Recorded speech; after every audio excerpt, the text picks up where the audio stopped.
Okay. Um,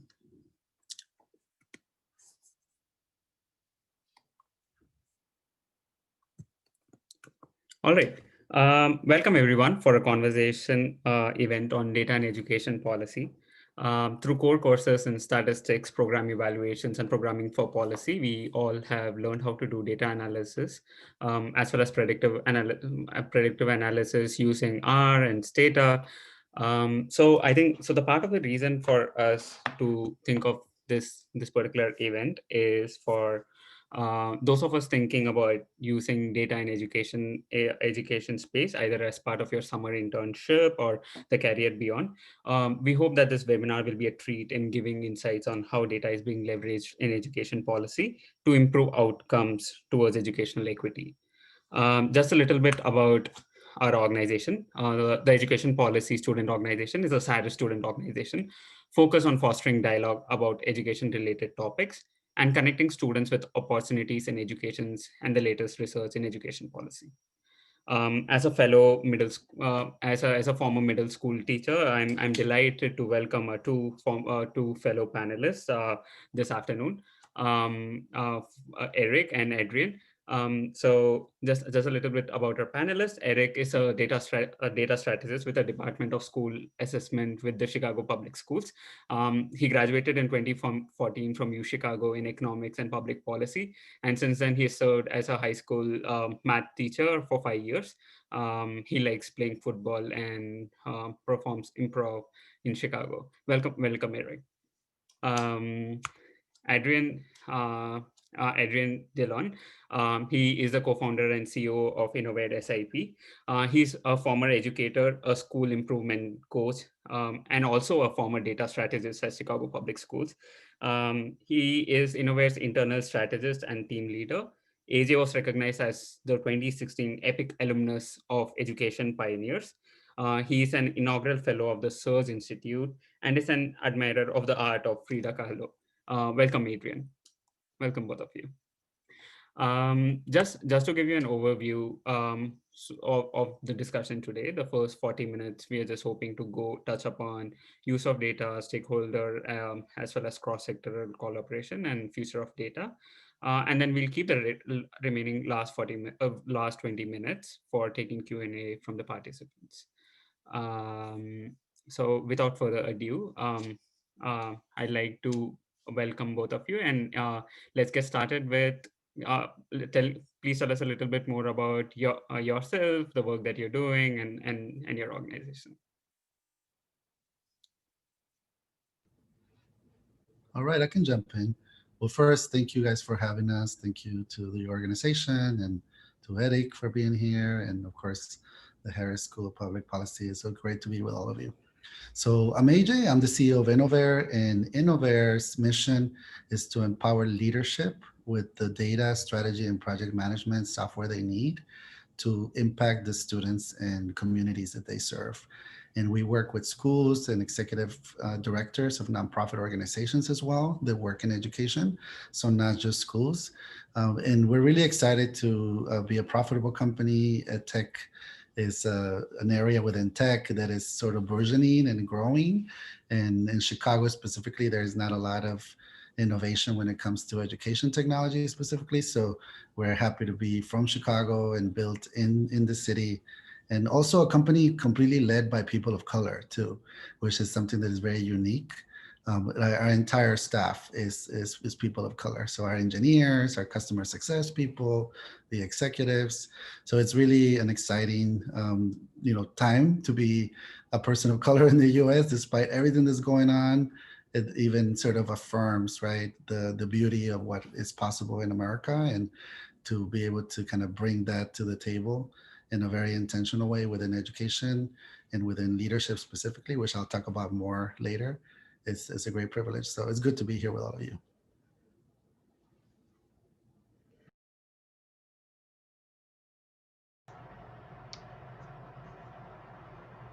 Sabrish, I believe you are on mute. Did you want to ask something to Adrian? Or? Oh, sorry. Yeah.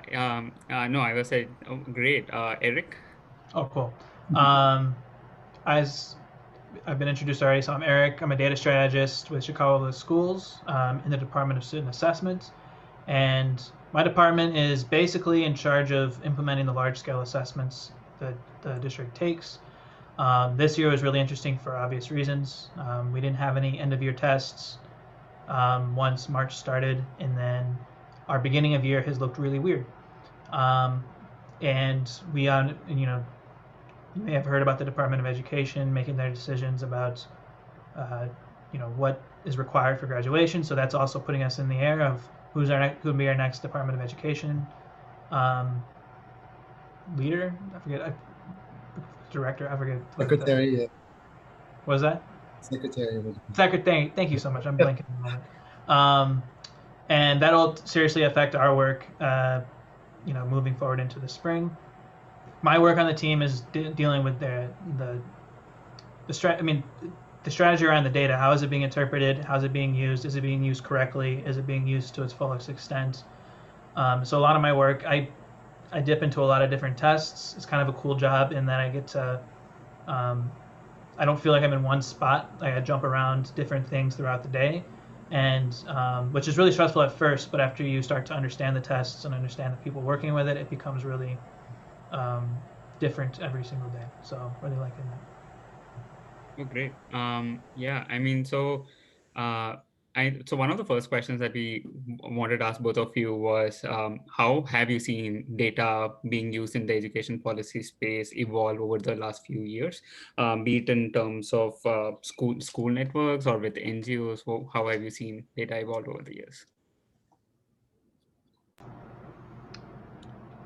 Sure. Thank you. I can go first, I guess. So I can specifically talk about this year because it's been my specific role. I've been in this job since October of last year, and it's been weird trends related to the direction in which we are pushing the responsibility. So in the past, it was really feeling like it was getting more and more towards like a single assessment. So like I speak specifically of like SAT, or in CPS specifically, it's been like NWEA. But as a result of remote work, remote learning, we've had to push that responsibility onto the schools, and so we've been having to come up with data saying like, all right, we have to trust you during this time period that that stuff is happening that's really good, and we don't have a huge amount of insight into, or at least I should say, we don't have the same insight we did last year at this time. We don't have any beginning of year, we don't have any middle of year data, and it's been really tough for our stakeholders because they want to give us resources or they want to allocate resources and they don't always have it. So that's been one big trend. I would say outside of that, as I had said before, there was a push, I think, towards more, I would say, a single assessment to figure out exactly everything, but then there's also been pushback because you can see over time, the way CPS is done, they have different assessments that they've gone from. You can see it just not CPS, but the state, or like the national level, you see that sort of stuff shift over time. But that's been the big one this year with like COVID and remote learning. How about you, Adrian? What do you think? Yeah, well, first, I'm sorry, Eric, that you're going through all that. It definitely seems like a complex situation, and I'm so happy to know that your department has you there. I know, I know Peter really well. I know the team there really well, from having worked in CPS before and as a data strategist, right? So my job when I worked in CPS was really to support the leadership, do exactly what you're saying. So when you say to them, hey, you're responsible for now thinking about how you measure success, right? I would be the person supporting that principle to do that. And so, in my previous experience, the data has been used in a very punitive way, right, by education. And, a lot of our leaders are sort of like wounded puppies, like when they have gotten hit once, they don't want to even have to deal with it again. And so I think for me, how data has changed over the years is that fortunately, we have people like Eric and others who have sort of switched the conversation to a more supportive aspect of the work, right? Non-punitive, but it's more like we're empowering you, right, with information that can give you sort of the power, right, to be a better leader at your organization. And I think that's, a sort of positive of this, that I think we've started, maybe from the policy standpoint, focusing on data as a tool for accountability, right? Which is great. We definitely want that, but we don't want to sort of overemphasize that. We also want to talk about how data can be used as a tool for positive change and positive outcomes, not just for that individual leader, but their organization and the students and the impact communities that they impact. And lastly, what I would say too is that, the sort of tech boom, right? And I definitely have a bias speaking from that perspective, created a lot of data solutions, right? So after the sort of companies in the Bay Area realized that education was an area the government had a lot of money, right? And that they could sort of profit from building dashboards for schools, there were a lot of very non-proximal people to education who started creating companies that supposedly solve the problems of leaders in schools. And many of them don't. 49% of edtech solutions today are not being used by the users. So whether they're students or teachers. And so I think it also kind of muddled the waters a little bit, unfortunately, because there's a lot of data that now leaders have. And sometimes it can be very overwhelming. These like test companies that Eric was mentioning, or others have their own dashboards. Then you have the reading solutions, the math solutions, the financials. And so now it becomes an overwhelming sea of data that leaders just can't swim through. So I think I'll talk more about what Innovare is doing to solve that problem. But for me, it's sort of been a two-sided coin there. There's been a lot of positive growth in terms of using data as an empowering tool, but it's also created a lot of sort of a web of data dashboards that sometimes principals and other leaders in education just can't navigate. Yeah, using data to empower students. I think that's one of the major thing that has changed in the recent trends. Just wanted to follow up with that with a question about what are the different metrics that you guys are using both at CPS and in your organization to measure impact of the work. I heard Eric mention about beginning of year assessment, end of year assessments, but what are the different data that you guys are measuring?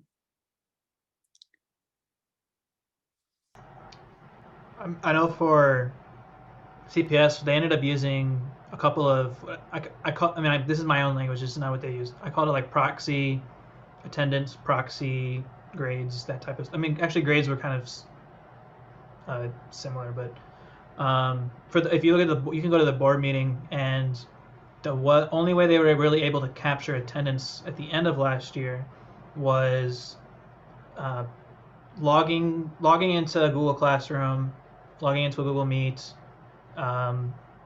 Did they submit a grade, or they get a grade over the course of a week? I'm trying to think if there's another one, but that's how, there was an attendance that was taken in the traditional way, where if a kid was in your classroom, they were counted as here, they were considered present for the day, and that was really tough for the springtime specifically, because if you read the news, there was a lot of stuff happening. We just had no idea what was going on at home because some kids were missing, right?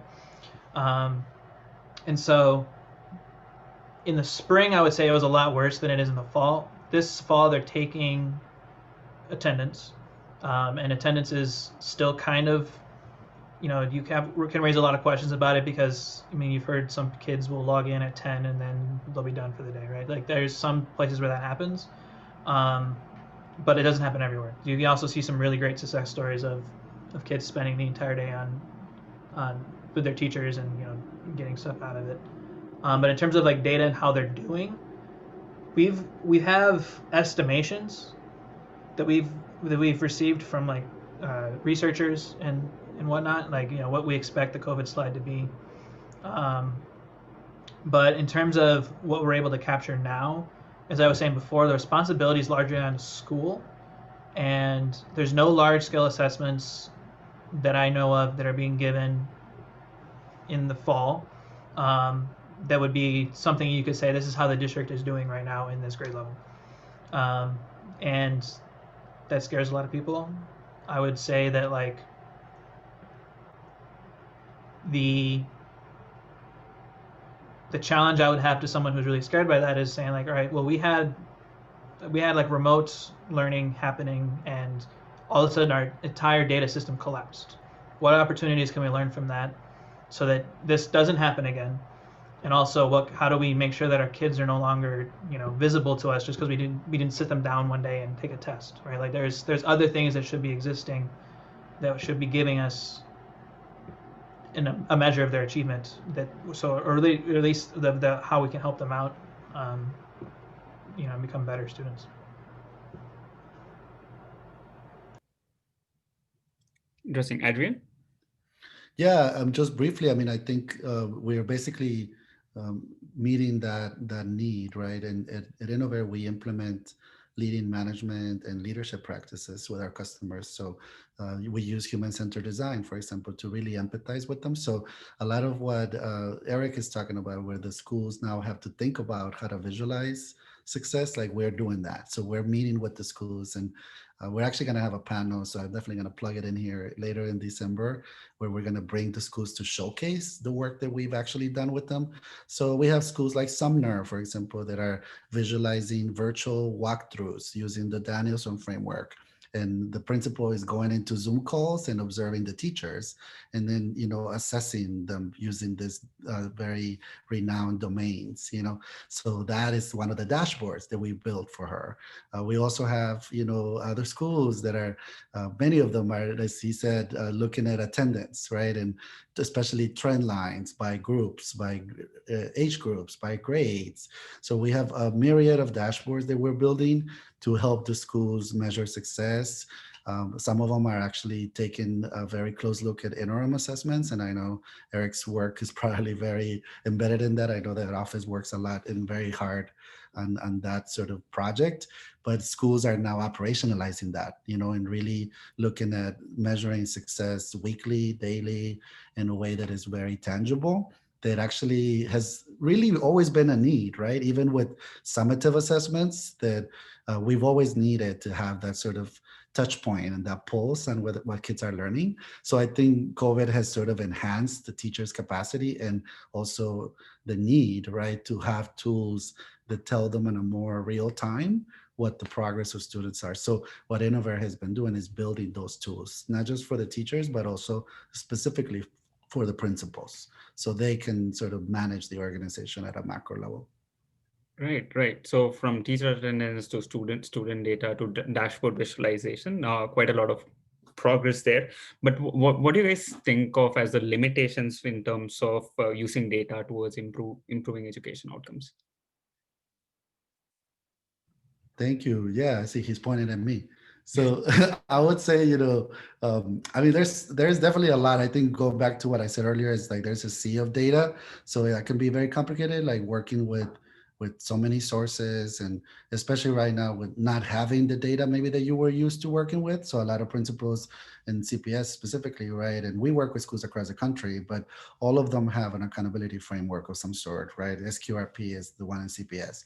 And so they're looking at those metrics, and they maybe had figured out the inside baseball in the past of how to look good or how to get the deep green and the 1+, but now it's like all of that's out the window. So it's kind of, actually one of our principals recently said, and this will be which really caught my attention, is she says that at MLK, which is one of our schools in CPS, that she feels like she's a new principal again.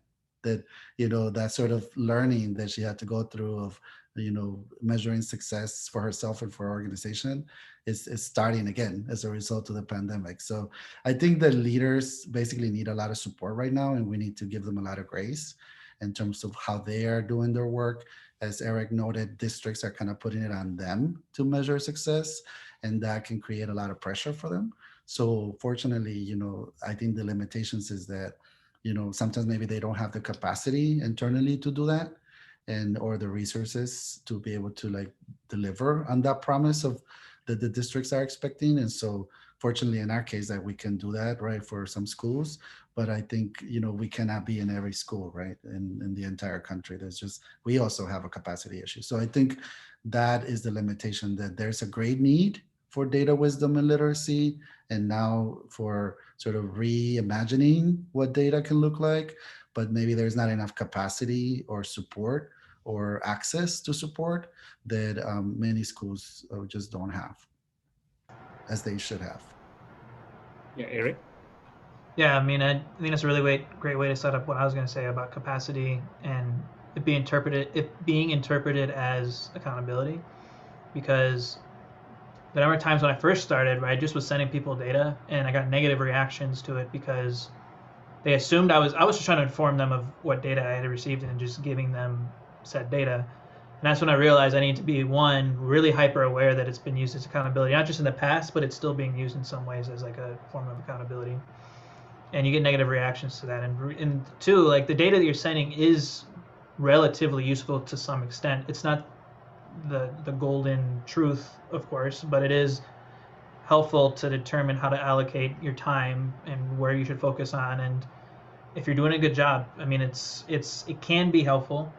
And that's where like the literacy comes into it. That's where the capacity to interpret data comes into it. Because if you don't have those things, you're automatically going to see a high number and a low number and not know what the difference between those high and low numbers are other than the difference between them. And we all know, like, people have said this in the past, like a test score isn't defined as student. There's so much more that is there. And so when I think about the limitations of using data, it's, you pointed out the capacity. It's also like, for example, I had no idea that you were working with Sumner. There's like a little, there's there's a gap that already exists there just because we don't work in the same, building or in the company or anything like that. And there's just that natural, this district is so big, right? So unless it's rolling up to a single source where you and I both are getting that same kernel of truth, we're going to be talking two different languages when we're working on our own thing. And we could be working on the same thing, right? So I think there's that limitation too, just the natural bureaucracy and company-wide differences. And we're working with vendors, schools work with vendors, and there's networks. There's just so many different pieces moving in a large school district that data that's supposedly supposed to be the kernel of truth actually means a lot of different things to different people just because they work in different parts of everything. Yeah. I mean, I hear that data can be interpreted in different ways by different people as well. So, and a lot of work still needs to be done in terms of like a lot more people need to be working in this space, and there is a bandwidth gap that exists here in the space as well. Moving on to cross-sectoral and stakeholder collaboration, we know education has so many stakeholders working in this space. From your experience, Eric has worked with Noble Network of Schools and Charter School Network, and Adrian has worked for foundations, and now and as well as with CPS. What has been your learnings and takeaways from that? Yeah, I'll jump in on this one. I think, and Eric, I'll definitely send you a list of all the schools we're working with after this so that you can have that. And we can, I plan to connect with you offline after this. We definitely should be friends and know each other since we're in the same world. So I totally agree with you. I think that despite the bureaucracy, sometimes it takes people, by the way, to just make those connections. So I'm happy to take that initiative there. And to the point about cross-sector collaboration, Innovare's vision is to enhance social innovation. So we actually have that in our name. We're Innovare Social Innovation Partners. So we really rely on this cross-sector fertilization of ideas. We work with foundations, we work with schools, we work with districts, we work with what are called EdChamp organizations, right? Harbor masters that are sometimes between the district and the foundations. So the ecosystem is very large. And just thinking that working, for example, as a tech company with just schools in the traditional public system, that's not going to make any true impact on the overall educational outcomes in a city. You need to work with charters, you need to work with private schools, you need to work with schools that are parochial, right? That are, you need to work with non-traditional schools, younger kids, older kids, higher ed, etc. So I think to your question, I feel like sometimes that social innovation is lacking.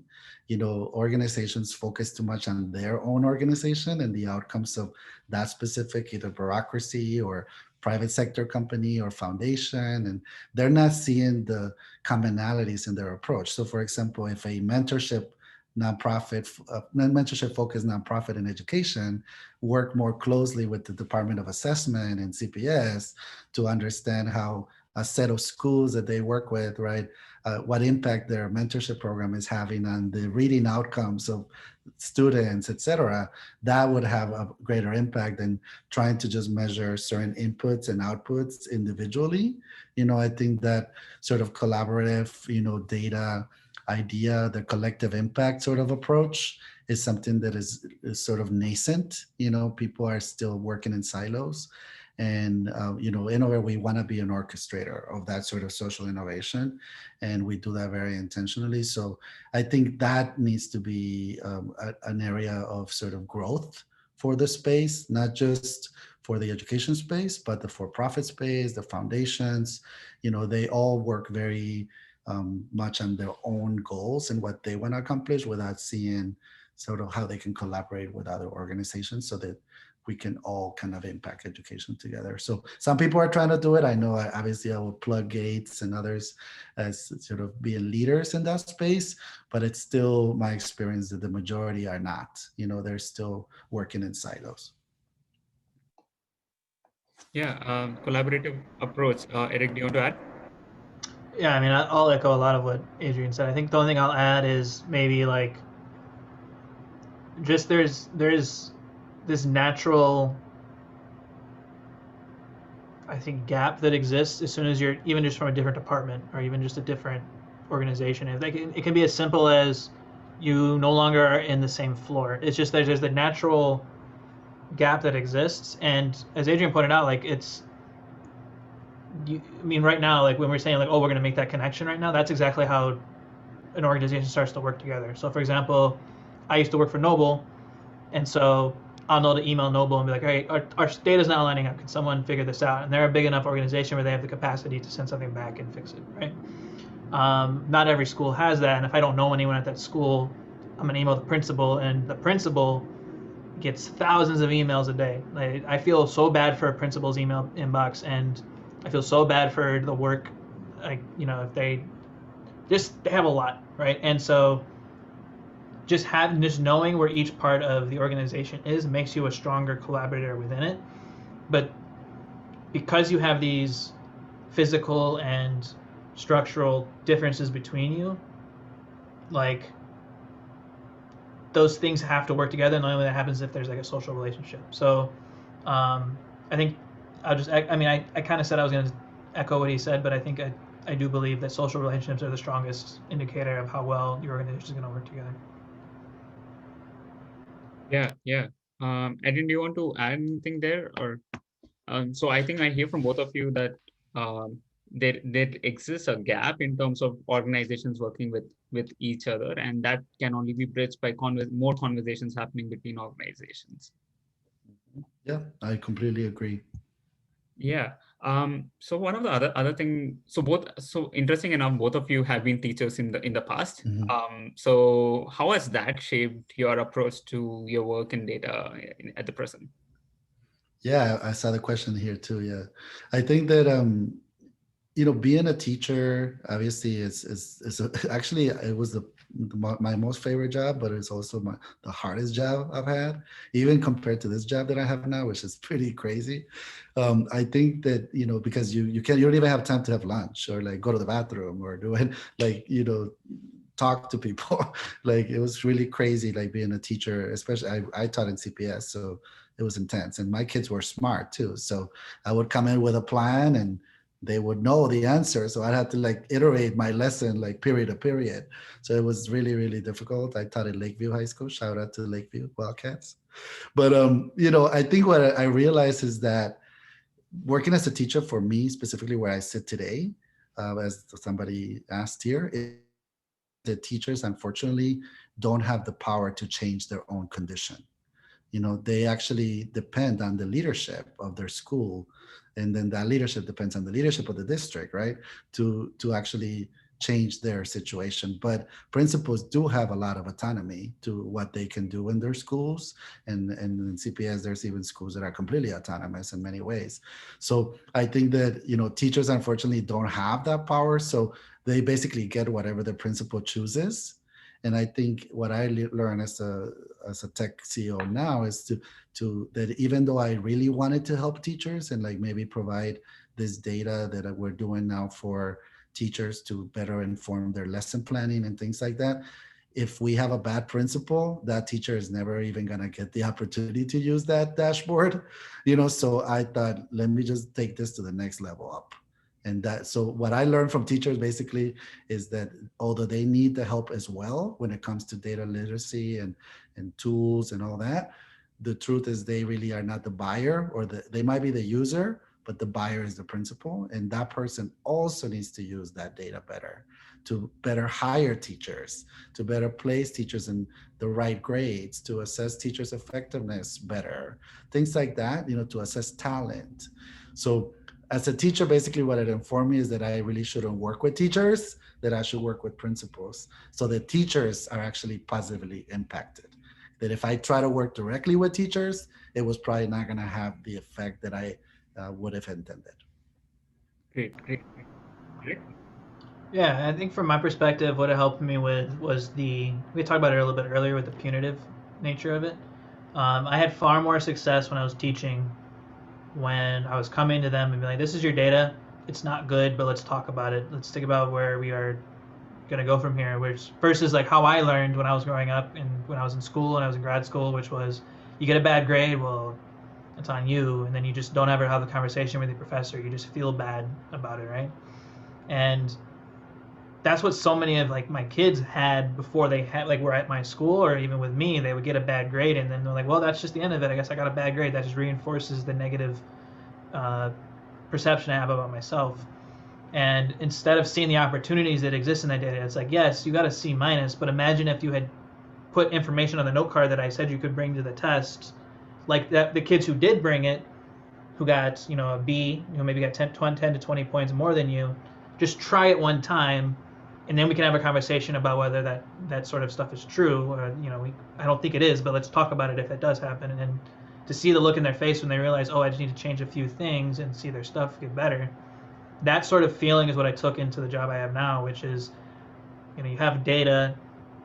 It's so easy to be punitive with the data, but it's so much more challenging to see the opportunities in it. And so I think that's where the experience mostly comes from me when I was teaching. Yeah. I mean, I see a lot of questions also coming in. So I'll quickly move to the next section, which is the future of data. And the idea here is technology is becoming cheaper, big data, predictive analytics, ML, different stuffs. So just wanted to hear from you what information gaps exist in terms of data, and what do you think is needed to bridge that? Yeah, I think, we look forward to answering your other questions too. I see we have some, so we'll get to those. But I think some of them is actually related to one of these questions about even remote learning gaps. Like right now, a lot of schools really have to find non-traditional ways to measure learning. And so that's a huge gap. So I know at Innovare, we're definitely trying to fill that gap, ideating new ways of assessing success. And hopefully that can be translated later into just innovative practices that will become standard, right, for schools. So assessing mastery of student learning, for example, I think that was always a priority in education, but I think hopefully now people see that should be a priority in policy as well, not just an optional thing, like a nice to have, but I need to have, and I think that's something that I'm sure the Office of Assessment and CPS will be highly supportive of. For teachers, they really need a lot of capacity building in that area, like how to assess learning, in a more without test scores, basically. And I think that's not an easy thing. I know when I went to school in education, that was the hardest class, right? Like the assessment class. So that's not really easy. And so I think the data that complements that task, or maybe the technology that can build the capacity of teachers to do that better, can be a great way to sort of fill the gap. Another piece that I see, and I think it also addresses one of the questions, but not totally, we can definitely get more into it, but it's this idea of interoperability, right? The idea that systems are not speaking to one another. And so kind of goes back to my original point about too many systems being created. A lot of these systems really just don't work together, and they honestly just shouldn't be in the same school, period. It is my perspective sometimes. I walk into a school and I'm like, why do you have 3 reading interventions? Like, how is this connected to your accountability? Like, and so I think principals have tried to bring solutions because they believe in the brochures that it's going to improve their test scores or whatever it is. But at the end of the day, they have this Christmas tree effect where they don't really know what is creating the change, you know? And so isolating the impact of various solutions is another gap within data, you know, and first having the systems either connect with each other or integrate. And that's really never going to happen because a lot of these companies are in competition with each other. So they don't really want to share data. So for example, test score companies don't want to share data with teacher quality companies. That's just going to make a political disaster, right?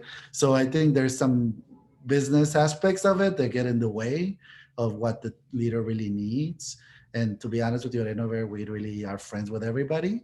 So we will visualize that dashboard that the principal wants, even if it doesn't say maybe what our friends in the reading edtech solution world want us to say, because the truth is, as Eric probably will agree, is the data is what it is, right? The data doesn't lie. If this solution is not working, the data is going to tell you.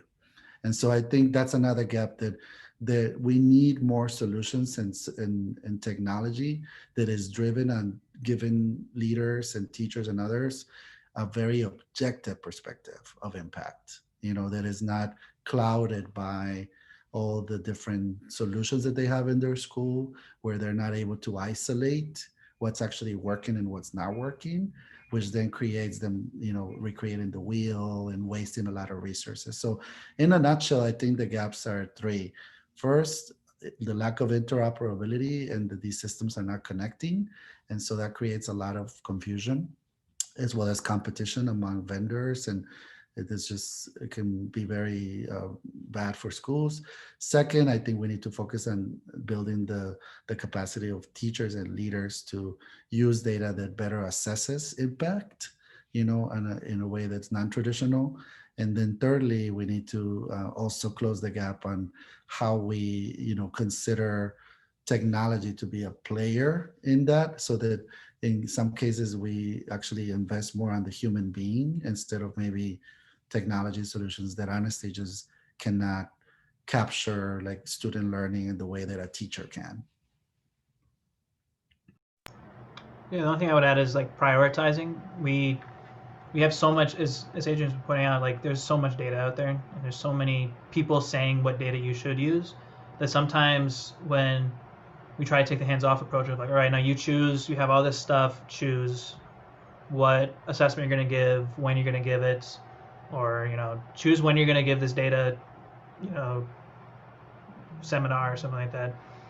As I was pointing out earlier with the principals, a lot of times they just need to be told, like, just tell me what to do. I want to know what the right thing to do is. I don't know myself. What do I prioritize for based off of my situation and in the data that I've been given?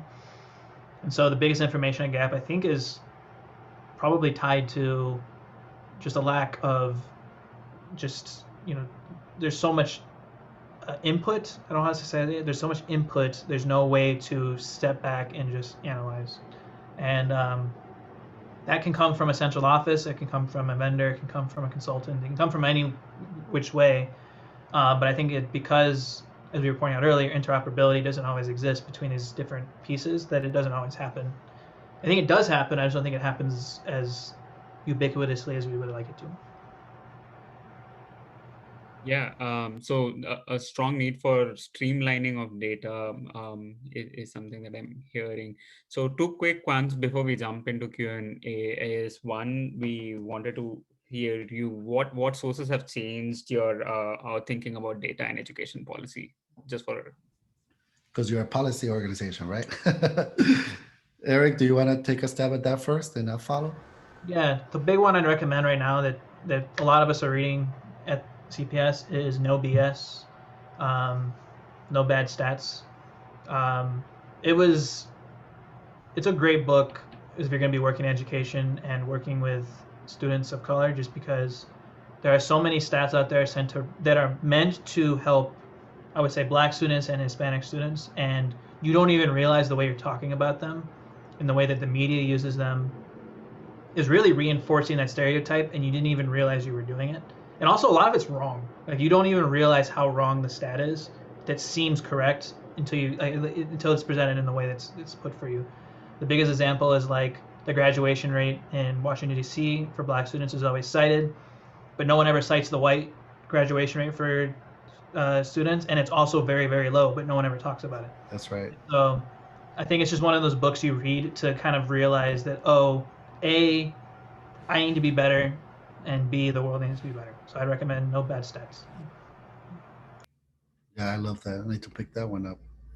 I'm putting a link in the chat for you all. This is an organization that I love and I learned about when I worked at Gates, and because I was placed in the DC office, and which is focused mostly on policy in general, obviously DC, but that data quality management, I mean, they really are trying to move the needle on how states specifically are, streamlining data. And so when I was talking earlier about this conversation of like nonprofits and districts and others, like city agencies kind of sharing data for good, this organization really tries to kind of move the needle in that. And it's like with the kind of conversation right now with big tech, right? Like regulation and policy and government is a little bit lagging where like the technology is today. So sometimes they don't really understand how to like close that gap, in terms of how data needs to be. So I feel like that organization really helps me. Another one that I really, in terms of policy sort of, whizzes that or people that can inform policy, is the organization called the Carnegie Foundation. They really focus a lot on the conversation around continuous improvement. And it's really an organization specifically targeted at improving teaching, but by sort of proxy, to borrow one of your words, Eric, they really support leadership, right? Because by enhancing teaching is this idea that it's going to have a ripple effect on the rest of the organization. And so bringing these sort of private sector ideas of quality management, continuous improvement, you need to have data in order to do those practices. You need to have an actual foundation and an infrastructure of data to be able to create that PDSA cycle. And so I think that's another great source of information for us, and Innovare is rooted in a lot of the work of Carnegie, that is sort of improvement science focused and teaching focused. Organizations like New Leaders for New Schools are also driving the needle when it comes to thinking about data in schools specifically and changing policies that are tied to accountability, as Eric mentioned, which unfortunately in the past have created the wrong culture. And then lastly, on the streamlining piece, there's Project Unicorn. And Project Unicorn is an organization that is trying to move the needle on interoperability and really working with districts and schools to enhance how systems are speaking to one another. So I think a lot of those organizations really drive policy. But again, my big point is that policy today in education really has focused in sort of reform, right, of schools that maybe are not performing, maybe school choice. So choice is kind of another word that like would come up with it when you talk about education policy. So accountability, choice, and maybe another vertical would be funding, like policy around funding.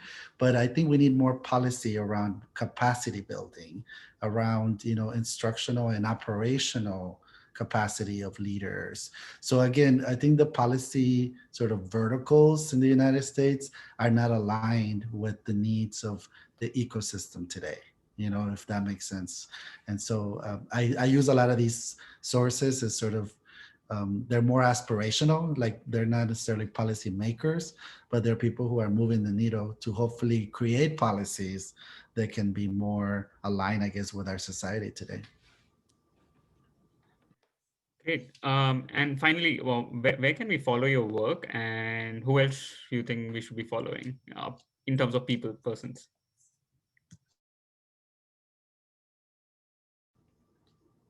Well, you can follow us at Innovare SIP, and I'll put the website in here. or in social media at Innovare SIP on all the channels. And I think, you definitely should follow not just the organizations like ours that are disruptive and are trying to, work with schools, not just for schools and districts, but really work with them to design solutions. I think there's a lot of great accelerators in education that are very innovative, like Camelback Ventures, Lean Lab Education. These organizations are usually creating solutions that are a lot of them, a lot of the times connected to data. So definitely, once you follow Innovare, you can see who we follow and just follow who we follow. Basically, I think that's just the way to do it in today's society. But there's two individuals that I definitely would love to kind of put on your radar.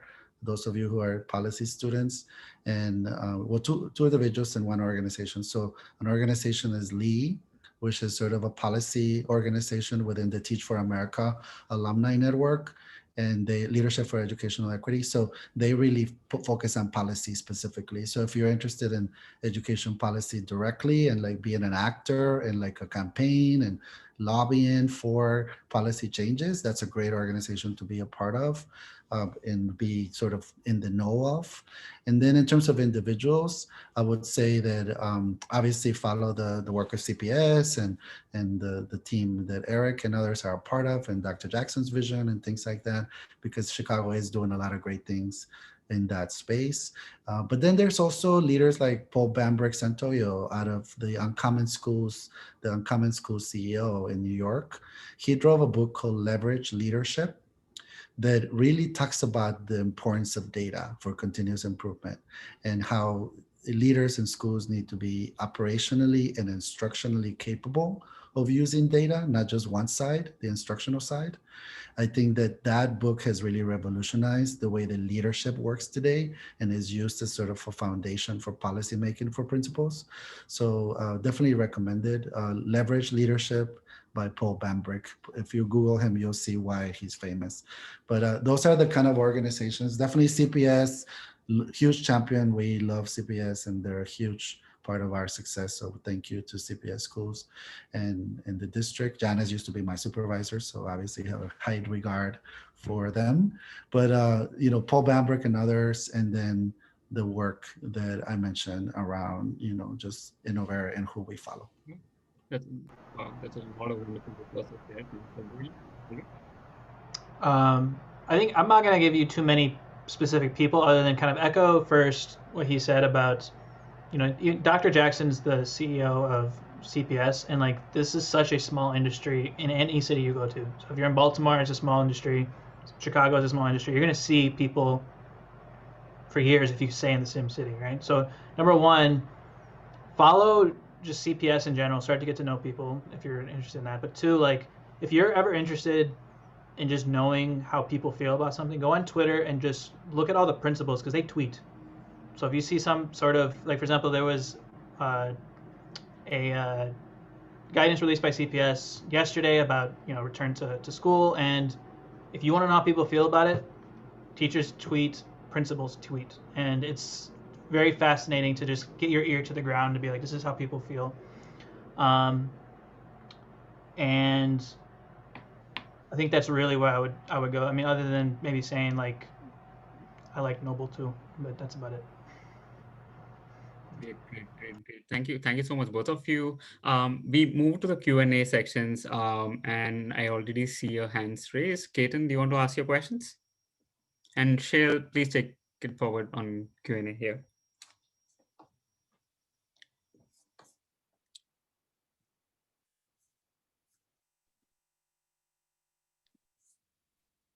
Hi, can you hear me? Yeah. Hi, Caden. Oh, hi. Thank you so much for joining, guys. I just had a question. You both have touched on kind of the current system around like the different systems of data. So like it seems like it's kind of by principal choice, and there's a lot of competition from different companies.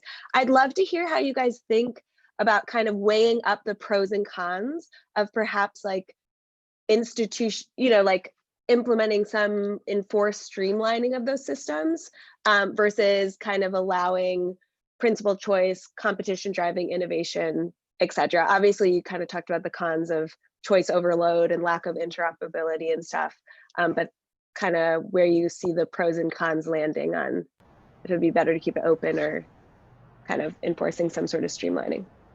So I just want to emphasize that it wasn't by choice that they put it on principles. It was because they had to, right? Like, it was based off of the COVID pandemic, and I think that a lot of the direction probably will end up heading post this whole entire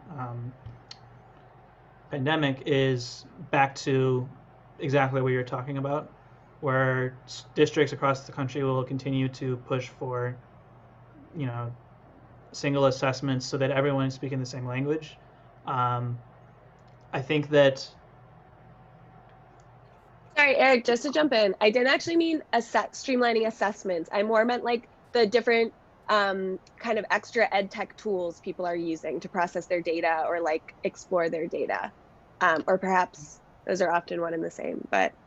Yeah, so I think that's where I was going to go with my second point of like where you have a new assessment system called Checkpoint, and people like it because it's fairly easy to use on their end. Because before it really was hard to like compare data across schools. Now you can actually see different schools. You can see network level data. It's great. The biggest pushback is really just using the system, and also there's this level of compliance that comes about. We were talking about accountability earlier. Compliance is a really bad word for a teacher because they have their own way of doing things in the classroom, and it may not always be the best way to do it if you just try to jam it into the teacher's classroom. So that's my only like cautionary thing. But I agree with the trend of doing that. I just hope it's done with fidelity. Yeah, I'll jump in. I think, Caden, that's I love that question, and I think Eric's perspective on like how teachers, sort of from their level of analysis, right, like what they find beneficial. I found that like having these sort of enterprise models where like things are mandated on schools, things they don't really work really well. They've been tried before. Like for example, CPS just rolled out a new student information system, right? Aspen, right? And they moved from their previous very antiquated system to this newer system. The process to make that transition took years, and the current contract with that system is very long as well. So like that process can be very prolonged when they try to do things like district wide. Yeah, and even though Aspen is great and it has a lot of better features than the previous one, I know from my experience working with schools in CPS now, they don't love everything about it. So it's like a lot of the systems, if when they're mandated by the district, sometimes they have to create these huge purchase orders and very prolonged periods of implementation. And so it creates basically, again, the technology lags what the schools need. And so I think that, there has to be that balance, Kate. And what I would say is we need to isolate every group differently. And that's something that I would say CPS is not doing.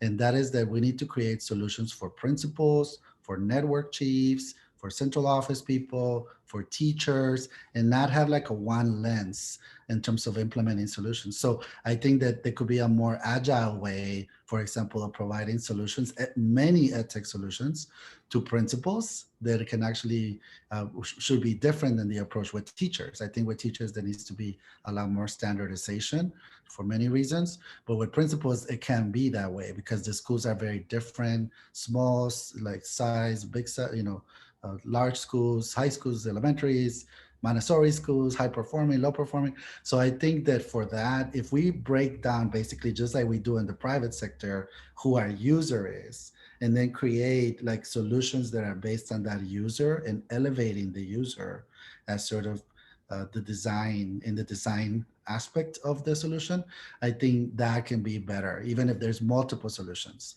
But what unfortunately systems do today is they take either one approach or the other. They either, like you said, choice overload, right? This autonomy, kind of like buy whatever you want, or we're going to tell you what to use. And that sort of in between spectrum is really where we need to be, I believe.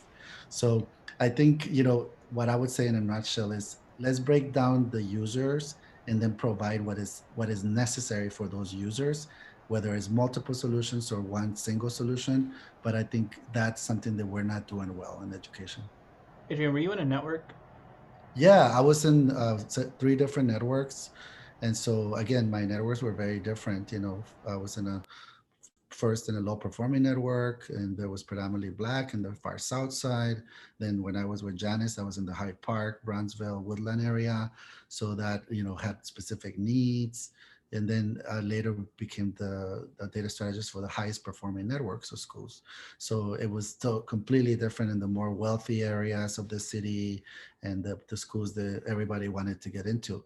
But again, regardless of whether I worked in one network or the other, what I saw is that the needs of principals specifically were not being met by the district when it came to data literacy and data visualizations. And even for people like Eric, like in the district currently, they don't use the most sophisticated data visualization softwares. So there's like Tableau, there's other like software that should be used by CPS, but they don't have a license for it. So, it's very like even a district like CPS still does not use the most, I would say, kind of common actually visualization software, not even the most sophisticated one right now. So that should tell you a lot about where we are. And obviously for us, there's a business gain out of that gap, right? We can close that gap and we can be that provider. But at the same time, like we know that we're only going to make so much impact because we have to collaborate with the central office folks and others as they also try to adjust to their lack of empowerment with the tools they have. Hopefully that answers your question, Caden. Yes, great. Thank you so much. Yeah, well, we're almost at time, and we had a amazing discussion today in the last 1 hour. And a lot of takeaway, and I'm really glad we recorded this session. So I just wanted to take a minute to thank both of our panelists for spending this hour with us. Thanks everyone to the attendees. Hope you found this session insightful. Uh, Also wanted to quickly thank ASA for their support and helping us set up this webinar, and also the EPSA board members for making sure we have a smooth. Thanks so much once again, both of you, and hope everyone has a great rest of the day. Thank you, everyone. Thank you for having us.